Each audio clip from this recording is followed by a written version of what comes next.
This short little video will show you how to grade the rubrics for the final pitch presentations. So you'll be handed a piece of paper with your name and your group number on it, and you will be evaluating people in another group. And what typically happens is Team 1 will evaluate Team 2, Team 2 will evaluate Team 3, and so on.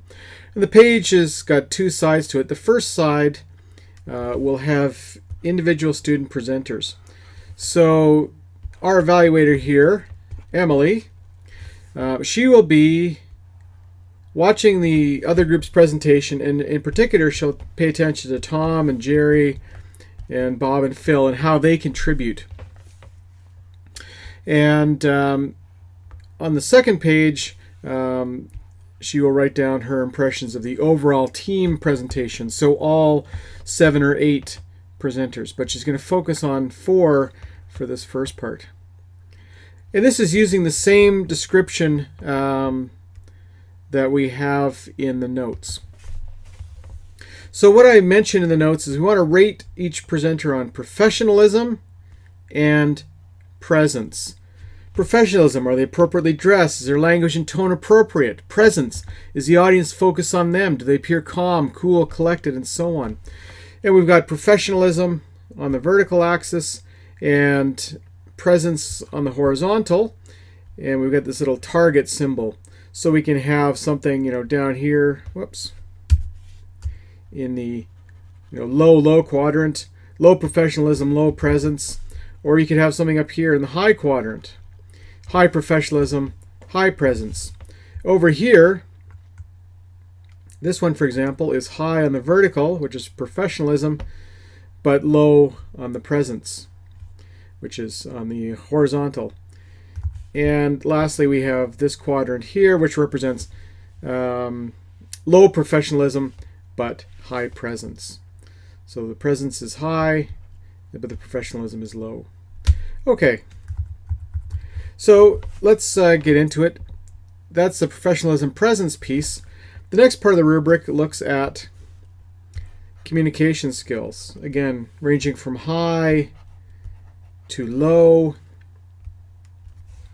and audience interaction from low to high.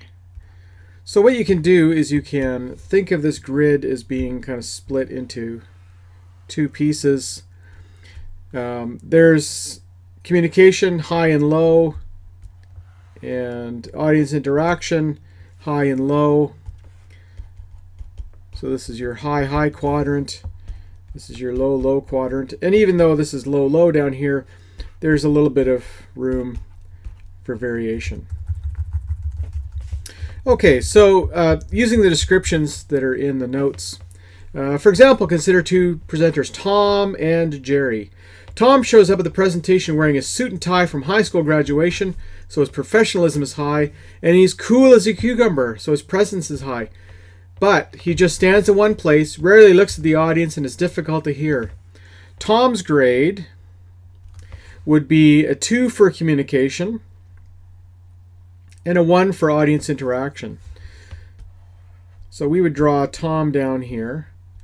So he gets a 2 for his communication and 1 for his audience interaction.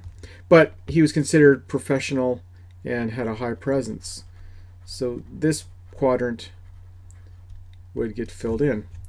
And we can grade him. So we have 2 points times 1 point. And we have, up here we can see that this is 4 points. So we take our communication score, multiply by our audience interaction, and add in the score there. 2 times 1 plus 4 equals 6. So Tom gets a score of 6, and we can write comments. Didn't move around, low eye contact, stumbling on his words, whatever kinds of things. Room to improve, do this. Suggestions for future, do that. These kinds of things in comments. Let me just change pens here for a second. And we'll have a different color for our friend Jerry. Now Jerry just crawled out of bed and ran to the seminar in his pajama bottoms and a t-shirt, so his professionalism is low. And because of his late start to the day, he's pretty flustered in a show, so his presence is low. But Jerry is well rehearsed, so his delivery is loud and clear. He moves about the room, interacting with the audience, rarely looking at his notes, making eye contact with the people, generally having rapport with the audience. So Jerry's grade in this case, he's got 4 points for communication, 4 points for audience interaction, but alas, we said he was low on the professionalism and the presence scale. So his total grade is going to be 4 times 4, communication times audience interaction, plus whatever score we have here, which is 0. So in this case, he gets 16. So even though he showed up in his pajama bottoms and he's kind of flustered, if he can communicate well and interact with the audience well, he could score 16 points. And again, we have 16 points. These are the strengths. These are the weaknesses. Don't show up in pajamas. This is some good feedback. Great rapport with the audience. Good eye contact. All of these bits of feedback. And again, you may have any number of different things depending on who is presenting and how well they're doing and so on. So in addition to drawing these, I would label them as well. Here's Jerry. Here's Tom. Maybe this is Phil, and so on and so forth. So that takes care of the individual portion.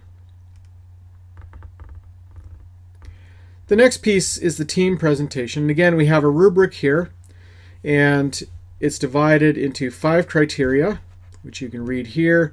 And each criteria has excellent, good, acceptable, or minimally acceptable work.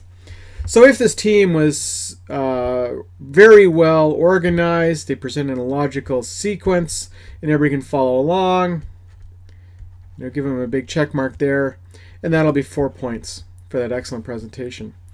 But you know what? It's really not creative. They used an ugly PowerPoint template and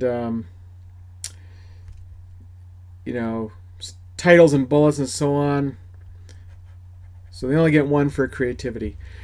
And they're reasonably well coordinated, so 3 points for teamwork, and so on and so forth. Then they can add up the points. So for organization, they get a 4, a 1. This is 3 points, and so on and so forth. And you can add it up to 20, whatever it might be. And then you can have some comments for the team. Organization was good, but you need to improve on the creativity piece. Subject knowledge was good. Excellent business plan, blah, blah, blah. So this is for the entire team. So there you have how to work the rubric. Again, you'll be evaluating 3 or 4 individual students, and you will be evaluating the entire team. When you receive your feedback, you will receive feedback on your own individual performance. So you'll receive 3 or 4 bits of feedback from other students. They won't be identified, but you'll just get the aggregates. And likewise, the team will get feedback as well.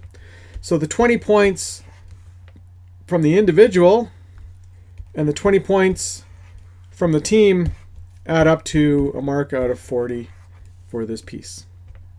And that's it for how to mark the pitch